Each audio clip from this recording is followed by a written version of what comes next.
오늘 하나님 말씀의 제목은요, 하나님의 뜻을 이루어가는 삶이라는 제목으로 함께 은혜를 나누겠습니다. 우리가 지금 읽었던 이 본문의 말씀은 출애굽기입니다. 이 출애굽이라고 하는 것은 영어로 말하면 엑스도스 하는 말인데 탈출이라는 뜻입니다. 애굽에서부터 탈출했다, 그런 뜻이에요. 그 탈출해서 가나안 땅으로 들어가는 그 과정 속에 광야를 지나게 되는데 그 광야의 여정을 다루고 있습니다. 홍해를 가르고 그 시내산이 있는 시나이 반도를 지나서 그 광야를 지나 그리고 가나안 땅으로 들어가는 그 과정에 어떤 일이 있었는지를 보여주고 있습니다. 이것이 꼭 우리가 구원받은 구원의 여정과 아주 흡사합니다. 그래서 구원을 우리가 어떻게 받고 어떻게 요단강 건너서 하나님이 약속하신 그 땅, 천국으로 들어가는가 하는 그 과정을 다루고 있는 것과 똑같아요. 그래서 출애굽기는 일종의 구원론과 같은 그런 책입니다. 구원론과 같은 책이다. 출애굽기는요, 갑자기 툭 튀어나온 책이 아닙니다. 그것은 창세기 12장에서 하나님께서 아브라함을 불러서 말씀하셨어요. 아브라함아, 장 내가 너에게 땅을 주겠다 하고 약속하셨어요. 그리고 큰 민족을 이루게 하고 하나님 그 나라를 주시고 또 하나님의 너희 나라를 통해서 모든 열방이 복을 받도록 온 세계 민족이 복을 받도록 하겠다 하는 이 세 가지의 약속을 가지고 말씀하셨는데 그 말씀이 이루어져가는 책이 바로 출애굽기입니다. 그런 의미에서 오늘 우리가 읽었던 1장 1절부터 7절까지 말씀은 이 성경의 두 번째 책인 출애굽기의 서론에 해당되는 얘기예요. 서론. 서론. 이 구절들은 창세기에서 약속이 어떻게 실현되는지를 잘 표현하고 있기도 하기 때문에 한번 살펴보고 오늘 그 말씀을 통해서 우리가 은혜를 받으려고 합니다. 자, 그러면요, 출애굽기는 출애굽을 통해서 뭘 말씀하는가? 바로 하나님이 아브라함에게 약속했던 창세기 12장의 제일 첫 번째 약속이 이루어지는 겁니다. 제일 첫 번째 약속. 하나님께서 조금 전에 말씀드린 것처럼 세 가지 약속을 주셨다고 그랬죠. 한번 세 가지 약속 한번 다시 한번 살펴봅시다. 첫째는 뭘 해주겠다고요? 큰 민족을 이루게 한다. 따라합니다. 큰 민족. 첫 번째는 큰 민족을 이루게 하는 거예요. 두 번째는요, 가나안 땅을 주시겠다 하는 약속이에요. 가나안 땅 주시겠다. 뭘 준다고요? 가나안 땅. 세 번째는 뭐라고 그랬죠?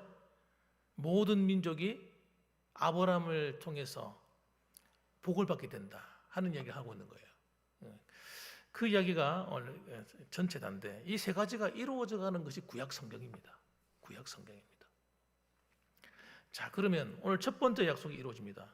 첫 번째 약속이 이루어지는데 큰 민족을 주신다고 했는데 그 약속이 이루어집니다. 그래서 이 약속이 이루어질 때 사람들은 깜짝 놀랐을 거예요. 설마 했을 겁니다. 제가 자주 말씀드리는 것 가운데서 이스라엘 민족을 하나님 택하셨을 때 몇 명을 택했다고요? 몇 명을 택했어요? 한 사람을 택했어요. 한 사람을 통해서 아브라함, 그 다음에 누구의 아들이 이삭, 야곱, 요셉에 이르는 이 4대를 보면요, 4대가 모두 다 식구를 합했을 때 그 당시 애굽에 내려갈 때 모두 몇 명이었다고요? 70명이었습니다. 70명. 4대, 하나님께서 아브라함에게 약속하신 큰 민족을 이루는데 4대가 흘러가는데 70명밖에 안 됐어요. 이거는 여러분, 우리 장인어른이 형제가 모두 몇 명이냐 그러면 이 8남매입니다. 8남매. 8남매가 자손을 낳았는데 어떻게 되는지 아세요? 70명이 훨씬 넘어요. 지금 손주까지 다 태어나니까 70명이 넘습니다. 다 모이면 꽉 찹니다. 그런데 여러분, 하나님이 약속했던 그 말씀이 무려 4대가 흘러갔는데 4대가 흘러갔는데 겨우 70명밖에 안 되는 거예요. 그럼 약속이 얼마나 더디어 갑니까? 여러분, 하나님께서는요, 참 희한합니다. 하나님께서 이루어가시는 그 약속이 처음부터 쾅 터져가지고 다 이루게 하지 않으시는 거예요. 시간이 걸리는 시간이. 그 시간이 여러분 너무 더디게 가는 것처럼 보이는 겁니다. 우리 장인어른은 아버지부터 해가지고 아버지, 그다음에 아들들, 형제들, 그러니까 2세대거든요.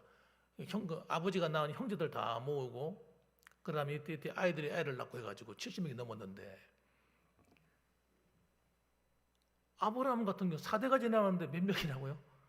70명. 아무리 생각해도 너무 느린 것 같아요. 그런데 하나님이 준비하는 과정인 거예요. 70년이. 70명이 생긴 동안에 그 요셉의 아들들까지가 준비하는 과정이었어요. 준비가 딱 되고 나서 애굽에 딱 들어가서부터는 그때부터는요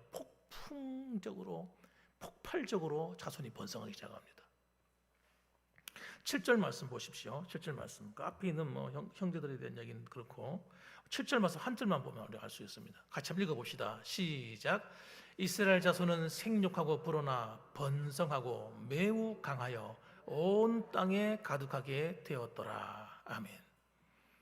이스라엘 자손이 400년을 지났는데요, 여러분.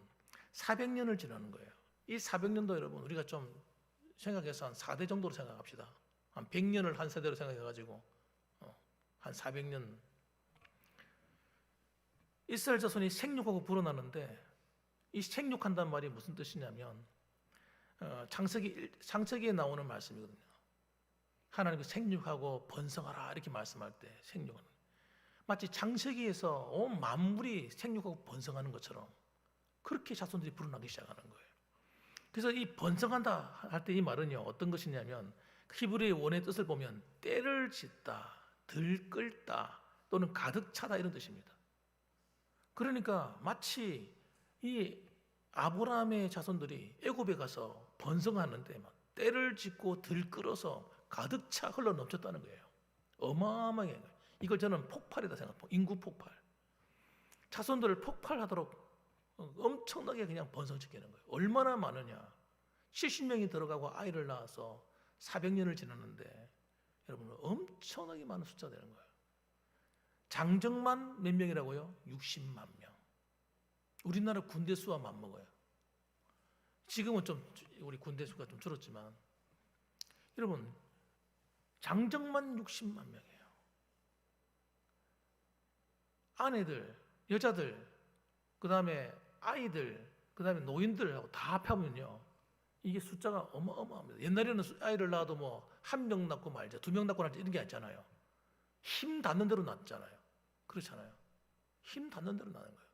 그러니까 자손들이 얼마나 많았겠어요. 그래서 저희들이 볼 때는 출애굽할 당시에 한 200만 명이 넘는 숫자일 것이다 이렇게 생각을 합니다. 200만 명은요 그 당시에 나라 도시들이 그렇게 인구가 많지 않았어요. 그러니까 작은 나라 하나가 움직이는 거예요. 지금으로 말하면 도시 하나가 움직여요. 도시 하나가. 우리 군의가 모두 몇 명이라고요? 군의가 한 2만 3천 명씩 그 정도 될 거예요. 2만 3천 명 정도 될 거예요. 거기서 뭐 또 빈집들 주소만 얹어놓고 있는 사람들 다 빼고 이러면요 더 작을 겁니다. 얼마 안 되잖아요. 그런데 이 이스라엘 백성들이 애굽에 들어가서 400년을 지났는데 정말 폭발적으로 성장한 거예요. 200만 명이 넘는 거예요. 어마어마한 숫자입니다. 구미가 한 몇 명이냐 하면 40만 명 정도 될 거예요. 구미가. 그런 걸 비교해 보면요, 이건 도시 정도가 아니라 한 나라다 이렇게 보시면 됩니다. 그 당시에.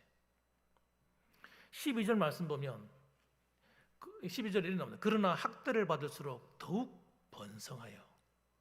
이걸 막으려고 애국 사람들이 왕으로부터 나서가지고 조절하려고 하는데 이게 못 막는 거예요. 인구 이 번성을 못 막을 수가 없는 거예요. 더욱 번성했다. 막으려고 하는데 더 번성해버려. 퍼져나갔다. 그러니까 애국 사람들이 근심하는 근심. 와, 큰일 났네 이거. 이렇게 번성하면 우리나라가 어려움 당하지 않을까 그렇게 걱정하고 있는 거예요. 애굽이 위기가다 이렇게 생각하고 있는 것입니다. 또 20절에 보면요, 하나님이 그 산파들에게 은혜를 베푸시니 이 산파들이 이걸 막으라고 산파들한테 사명을 내렸는데 이걸 못 막는 거예요. 또 하나님 믿는 사람들이 많아가지고 막 이걸 갖다가 어기를 수가 없는 거예요. 그래가지고 그 백성이 번성하고 매우 강해졌다 이렇게 얘기합니다. 이 강해진다고 하는 말은 무슨 뜻이냐면요, 한번 따라합시다. 영향력이 커졌다. 단순하게 힘이 세다 이런 뜻이 아닙니다. 힘이 영향력이 커져가는 거예요. 그러니까 이 애국의 왕이 더 두려움을 느끼는 거예요. 이야, 이거 큰일 났네. 그럴 정도로 여러분 이 아브라함의 자손들이 번성하는데 성경 말씀 그대로 이루어지는 겁니다. 여러분 그렇기 때문에 우리가 하나님 말씀을 믿고 살아갈 때 뭐가 좀 내가 믿음으로 사는데 왜 이렇게 더디 갈까? 뭐가 잘 안 될까? 그런 걱정하실 필요 없어요.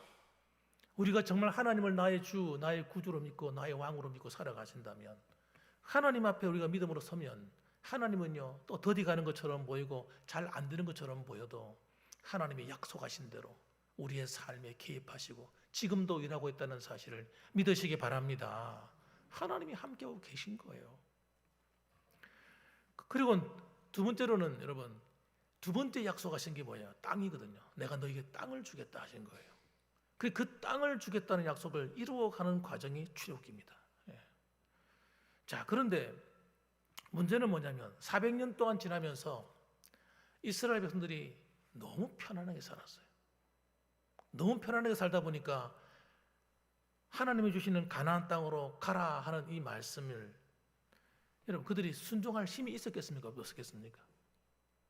제 생각에는 아마 없었을 거예요. 이 좋은데 또 뭐 떠나야 돼. 그런 생각 안 들었겠습니까? 그들이 하나님께 가야 되겠다는 마음도 없고 그런 거예요. 그러니까 뭐 하신 거예요? 하나님이 다음 세대를 일으킨 거예요.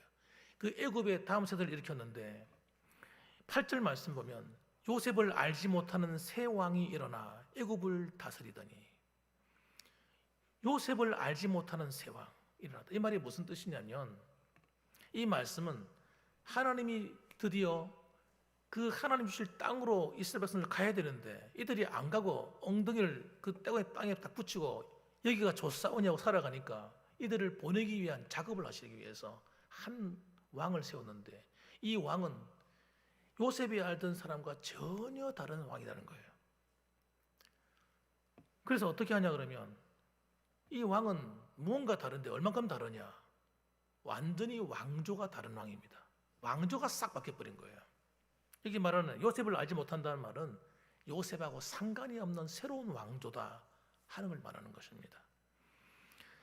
자, 그래서 여러분 이걸 좀 설명해 드리기 위해서 요셉이 당시에 그 알고 있던 그 왕들은 어떤 왕들이냐면 17대 왕조로서 힉소스라는 왕조입니다. 힉소스 왕조.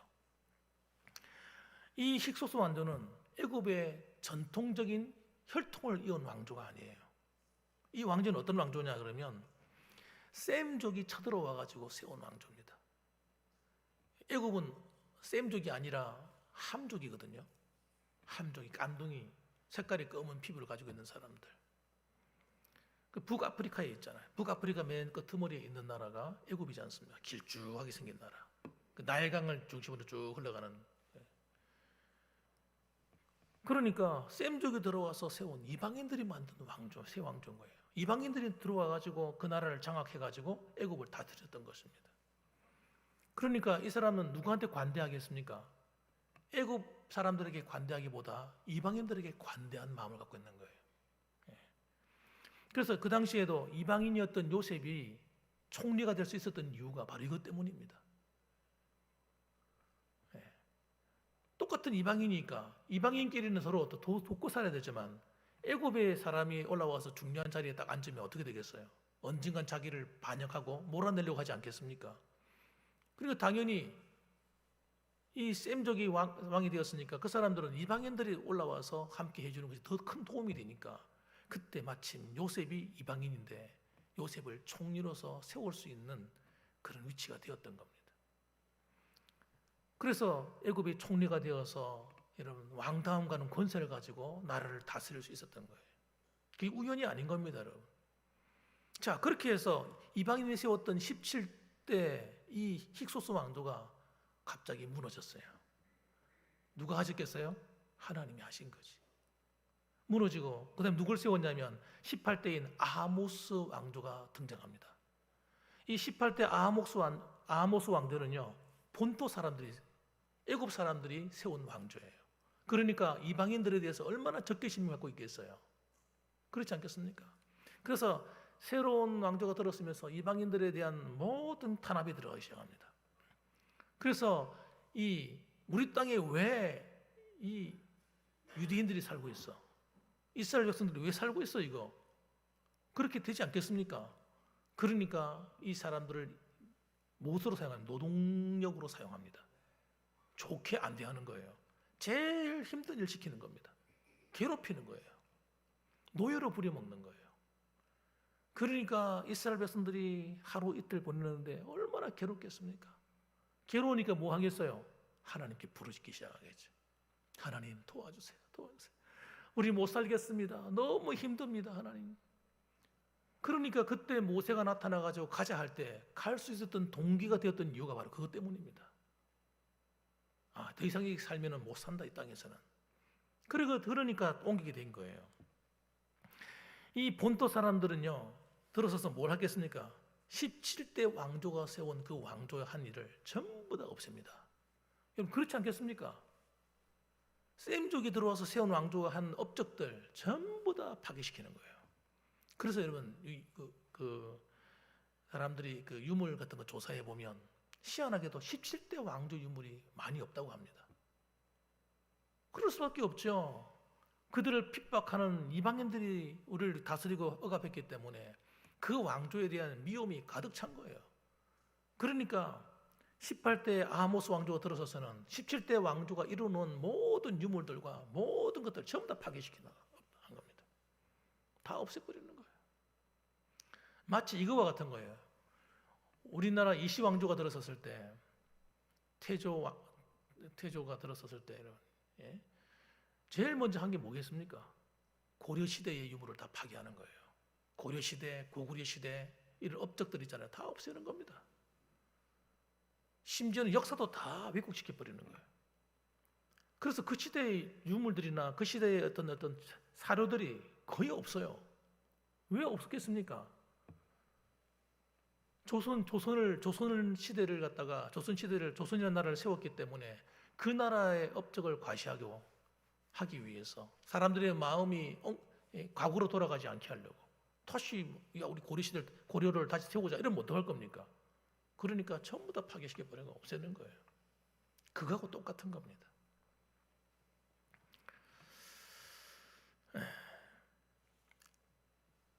과거의 아픔을 반복하지 않기 위해서 이방인들의 번성을 철저하게 제한하는 겁니다. 그래서 탄압하는 거예요. 탄압. 9절 말씀 보면 그가 그 백성에게 이르되 이 백성 이스라엘 자손이 우리보다 많고 강하도다. 그러니까 숫자가 그 당시에 이 애굽의 백성들보다도 숫자가 더 많았다는 얘기하는 거예요. 그걸 이해가 되는 게 뭐냐? 우리는 설마 그럴 수 있겠냐지만 여러분이 그 이집트를 가보면 아세요. 지도만 봐도 알아요. 지도 보면요 이집트 나라 땅이 그렇게 넓고 좋지 않습니다. 가보면 도시가 어떻게 형성되어 있냐면 이 나일강이 쭉 흘러가고 길쭉하게 흘러가거든요. 아프리카에서 나와서 이렇게 발원해가지고 위에 뭐 지중해로 흘러가는데 이 강 좌우로만 풀이 있어요. 풀. 이 가해로 가면 풀이 없어요. 전부 다 사막이에요. 사막. 그러니까 도시가 강 따라서 이렇게 만들어져 있습니다. 강 따라서 길쭉하게 양쪽으로 만들어져 있어요. 그리고 인구가 많을 수가 없는 그런 땅입니다. 애굽이. 인구가 그렇게 많을 수가 없어요. 그런데 가장 넓은 땅이 어디냐? 고센 지방인 거예요. 고센 지방. 나일강 삼각지 있는데 거기가 제일 땅이 넓고 비옥하고 정말 목축하기 가장 좋은 땅이고 풀도 제일 많고 물도 제일 많고 농사하기 정말 좋고 그 땅이 그러니까 엄청나게 넓은 거예요. 거기에 누가 있어요? 이스라엘 백성들이 가득한 거예요.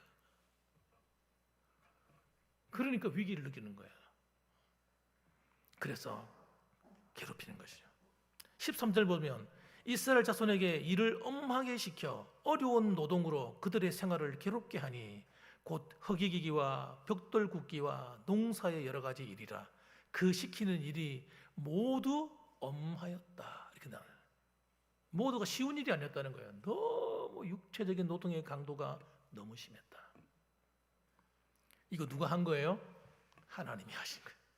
하나님이 그렇게 만드신 거예요. 그 나라 백성들을 일으켜서 어떻게 하시려고? 이스라엘 백성들을 내보내시려고. 갈 마음이 없으니까, 떠날 마음이 없는 거예요. 너무너무 살기 좋은 땅이거든 거기가. 날씨도 좋고 기후도 좋은 거예요. 따뜻하고 좋죠. 물도 많죠. 풀도 많죠. 살기 너무 좋죠. 사랑하는 성도 여러분, 하나님이 모든 일을, 역사를 운영하고 계신 거예요. 운영하고 계신 거예요. 하나님은 언약대로 이루어갑니다. 성경대로 역사를 이루어 가십니다. 세계의 역사가 저절로 흘러가는 것처럼 보이지만, 여러분 다니엘서만 딱 봐도, 다니엘서를 딱 읽어보시면 나라가 어떻게 흘러가는지를 자세히 기록해 놨어요. 로마의 등장 이미 다 하나님 알고 계셔서 다 준비하신 거예요. 그 외 그 전 일어날 모든 세대들 전부 다 하나님 다 알고 계십니다. 앞으로 유대 땅에 어떤 일이 일어날 것인가 하나님 다 알고 계신 거예요. 요한계시록만 딱 봐도 앞으로 역사가 어떻게 흘러가는가가 다 나와 있습니다. 하나님의 뜻이 여러분 저절로 알아서 되는 게 아닙니다. 하나님이 계획하신 대로 되어지고 있다는 사실 믿으시기 바랍니다. 그럼 우리나라는 어떻게 될까요 앞으로? 우리나라도 하나님 뜻 안에 있습니다. 하나님 뜻대로 될 거예요. 그냥 역사가 막 저절로 막 이루어져 갖고 사람이 등장하는 것, 사람이 세운 것 같지만 아닙니다. 다 하나님 뜻 안에서 이루어져 가고 있습니다. 그래서 여러분 우리가 해야 될 게 뭐냐면요, 두려워할 필요 없는 거예요. 따라합시다. 두려워하지 말자. 우리가 두려워하는 거는요, 믿음이 없어서 두려운 거예요. 믿음이 없는 사람들은 난리 부르습니다. 난리예요, 난리. 우리가 해야 될 일은 하나밖에 없어요. 우리는 하나님 말씀이 다 있기만 돼요. 그게 가장 안전한 자리예요. 여러분 진리를 따라 사는 길, 그 길만 다 가면 돼요. 그런 뭐 세상에 뭐 요동치고 온갖 일이 다 일어나도요, 우리는 주님 안에 있는 겁니다. 주님이 우리와 함께 하시면 뭐 걱정입니까? 안 그렇습니까? 뭐 경기가 좋고 그러면 다 좋은 겁니까 여러분? 저는 아니라고 생각합니다. 경기 좋은 것 때문에 신앙이 타락하고 먹고 사는 게 너무 좋아가지고 하나님 말씀대로 불순종하고 사는 사람이 얼마나 많은데, 돈이 많다고 다 행복한 거 아닙니다 여러분. 그럼 돈이 없다고 불행합니까? 그것도 아니라니까요. 돈이 없다고 불행한 게 아니에요. 불편한 것뿐이지. 따라합시다. 돈이 없으면 불편하다. 불편하지. 그렇다고 불행하지는 않아요. 진짜 불행한 건요, 우리 성도들이 하나님 말씀 위에 서서 살지 않는 게 불행한 거예요. 우리가 하나님 말씀을 따라 진리를 따라 하나님이 기뻐하시는 그 믿음의 길을 걸어가고 있다면 여러분 우리의 삶이 좋든 나쁘든 그건 별로 문제가 안 됩니다. 따라합시다. 모든 것이 합력하여 선을 이루느니라. 모든 것이 합력하여 하나님 좋게 만들 거기 때문에 걱정할 필요 없는 거예요. 믿으시기 바랍니다. 그러니까 여러분 뭐가 걱정이냐고요. 주머니에 돈이 좀 있으면 어떡해, 없으면 어때? 예. 건강도 여러분 걱정할 필요 없다니까요. 주님이 나와 함께하고 계시다면요, 건강이 좀 좋든 좋은들 좀 나쁜들 무슨 걱정이에요. 하나님이 나와 함께 하시면 여러분 그것마저도 선을 이루시고 내게 복이 되게 다 하실 거라니까요. 그러니까 두렵지 않는 거예요. 여러분 우리가 주님 안에 없으니까 두려운 거예요. 내가 하나님 말씀의 길을 따라 안 가니까 두려운 거고 걱정이 오고 염려가 오고 근심이 되는 거지, 내가 하나님 뜻 안에 하나님의 섭리 안에 있다, 내가 우리의 가정과 우리의 삶이 우리 자녀들도 하나님 안에 은혜 안에 있다, 예. 내가 그 길을 걸어간다라고 생각하시면요 두려울 거 없는 거예요. 그러면요 짜증 날 것도 짜증 안 나는 거예요. 예. 마음이 우울해지지도 않는 거예요. 하나님이 함께 하시는데, 그분이 나의 왕이신데, 그분이 나를 다스려 주시는데, 그분은 내 인생을 섭리하시고 운행하시는데 뭐가 걱정이냐고요. 안 그렇습니까? 하나도 걱정할 게 없는 겁니다 여러분. 그러므로 우리는 매일매일 하나님을 나의 왕, 나의 주노로 삼고 주님과 함께 동행하는 이 믿음의 길을 계속 가는 겁니다. 가면요 하나님의 때를 따라 돕는 은혜를 반드시 주실 거예요. 여러분을 가장 안전한 길로 인도하실 거예요. 하나님이 여러분을 축복하실 거예요. 여러분 그렇기 때문에 그 하나님의 은혜 안에 매일매일 강건해지시고 오늘도 하나님이 여러분의 삶을 여러분 아름답게 세워가시고 축복하심으로 한 주간도 살았을 때 하나님 감사합니다, 하나님의 은혜였다고 고백할 수 있는 복된 한 주간이 되시기를 주님의 이름으로 축원합니다. 아멘. 기도하겠습니다.